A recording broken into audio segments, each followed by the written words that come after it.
siya 2 cups of cake flour, 1 and 1/2 tablespoon of baking powder. So, ato siyang salaon. Salaon na to para wala siya buo-buo.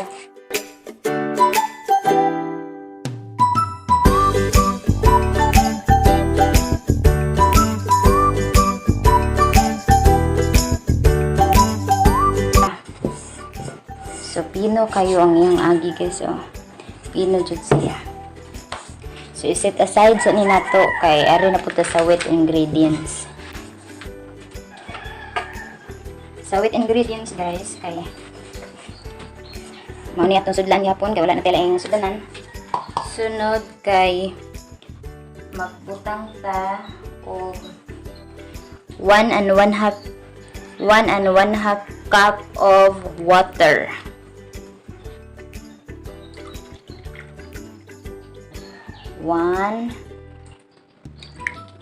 So, na siya 1/2 cup of water. So, 1 and 1/2 cup of water na siya tanan.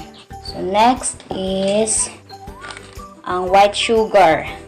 So, ang atong kailangan ani kay 1 cup of white sugar.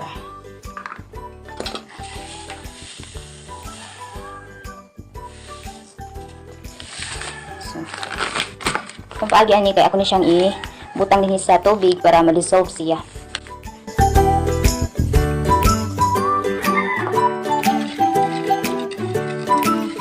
Ato sa siyang tunawon guys, usa na to isagol sa ato ang dry ingredients.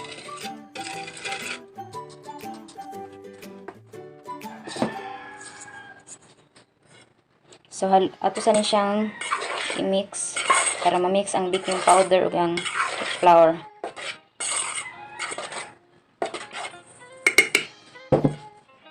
Ato na ni siyang hinahinay og i-mix na nato ang wet ingredients o dry ingredients. Okay. Mix. Hinahinay.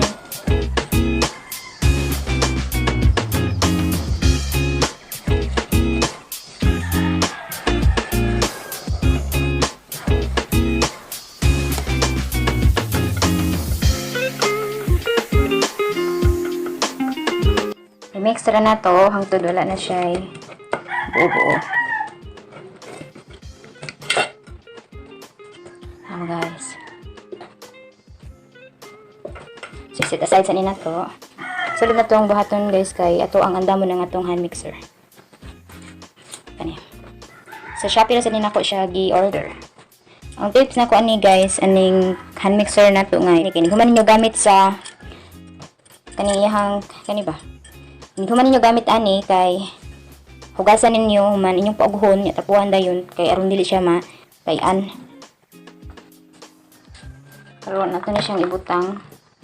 Taod na ni nato ang iyang tawag ani niya.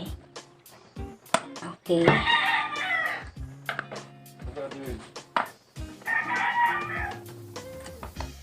Okay.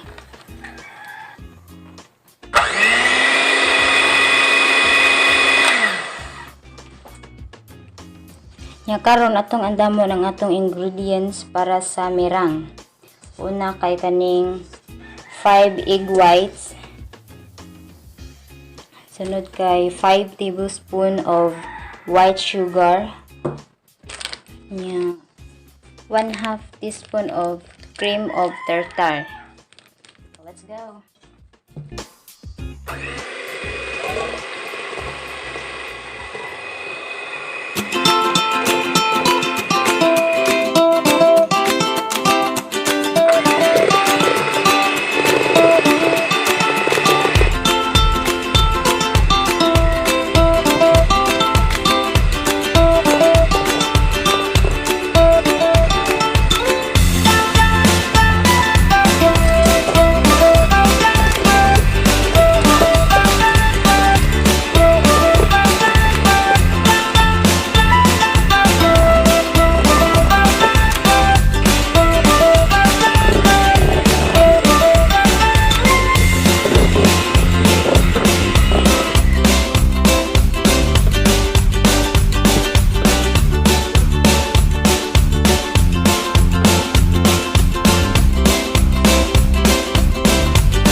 dili na siya yabo, di siya mahagbong, di siya mahulog.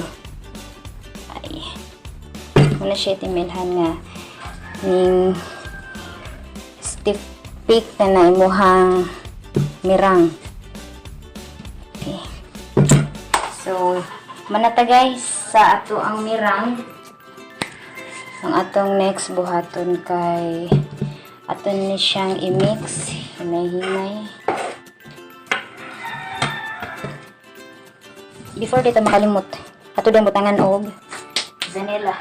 Vanilla na siya gamay para ang langsi sa ato ang egg whites diri di kay niya di na to simutan ang langsi ba. 1/2 teaspoon of vanilla. Okay. Pero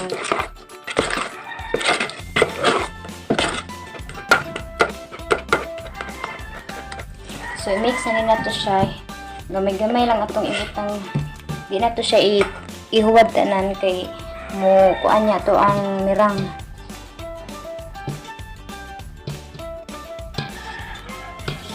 Nya ang ato ang pag mix ani kay cut and fold ha. Nya.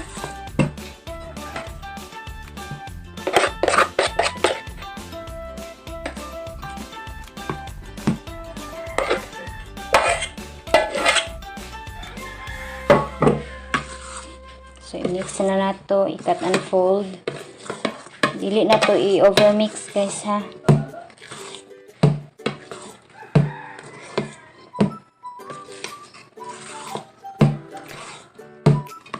Basta mahalo na siya, okay na siya. So mao na siya ang atong sunod buhaton kay atong inito ng ato ang steamer, magpakulo ta og tubig. So parang guys nahuman ang ato ang mirang ug ang ato ang butter. Ano siya? Karon tan-aw na to ang ato ang hindi steam na kanang ato ang steamer. Ano siya ang ato ang steamer? Ano siya? So ako siyang gikuan ng daan og giputusan daan ang takop og kanang limpyo nga panapton para inigbutan na to sa ato ang puto niya dili siya matuan og tubig kay ato na siyang steam. So man siya. Ato nga ang tubig nga akong gibutang sa steamer. Nya. Ang ihang kayo. So karon kay nagpa-init pa man tawag tubig, nagpaabot nga mo bukal ato sang ipakusog ang kayo. So while waiting ta atong steamer na mubukal no kay nag-andam na ta sa ato ang sudlanan. Muning akong lanera. Ano siya? Medium size. Ano ako ang photo molder. Ano siya? Kani siya kanang medium size gyapon. Unya atong nag-andam pud ko og kaning paper liner na 1 ounce para na siya sa ato ang photo molder. Unya naasad kay cheese. Mo ni siya ang akong brand sa cheese nako. Magnolia nga cheese. Nya ato ni siya hiwa-hiwa ang daan.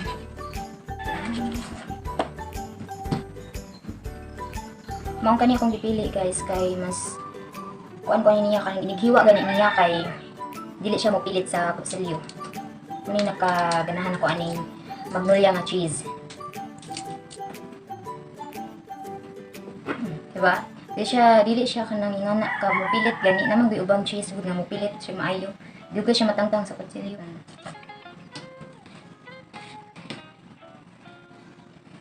Climb every mountain.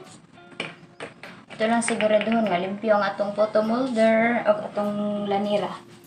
So, ito na siyang ibutang.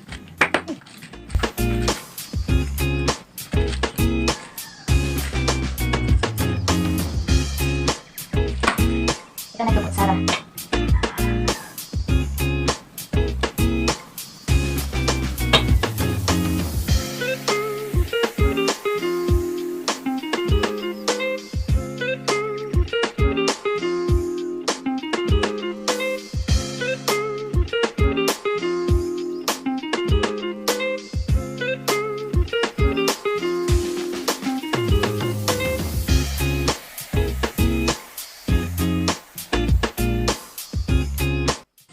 Ato na siyang butangan.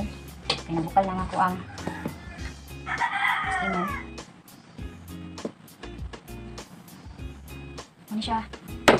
Subot niya dahil na ito cheese. Kaya ulit na itong butang-butang. look at that. Sumubutan ako guys.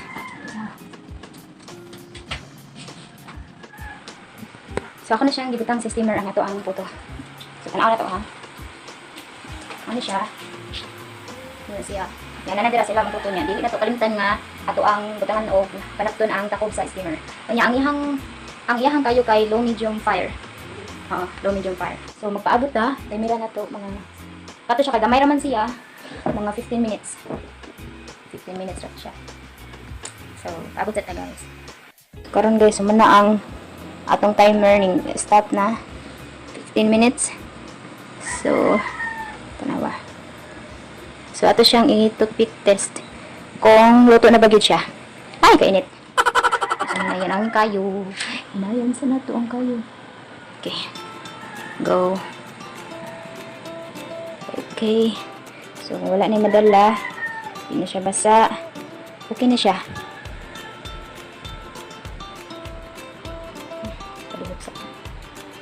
So ato na niya siyang waon siya ang ato ang puto cake. So init pa kayo siya.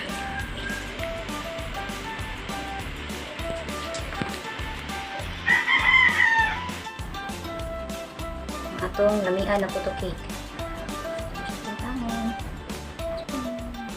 Wow! Mauni siya guys. So mauni siya ang atong results sa ato ang puto cake. And I hope na inyong naganahan mo sa ako ang video o kung ganahan mo makatuon aning puto cake, sundan lang ninyo ang ako ang procedure o ang mga ingredients sa akong gigamit. So, mo ni siya guys.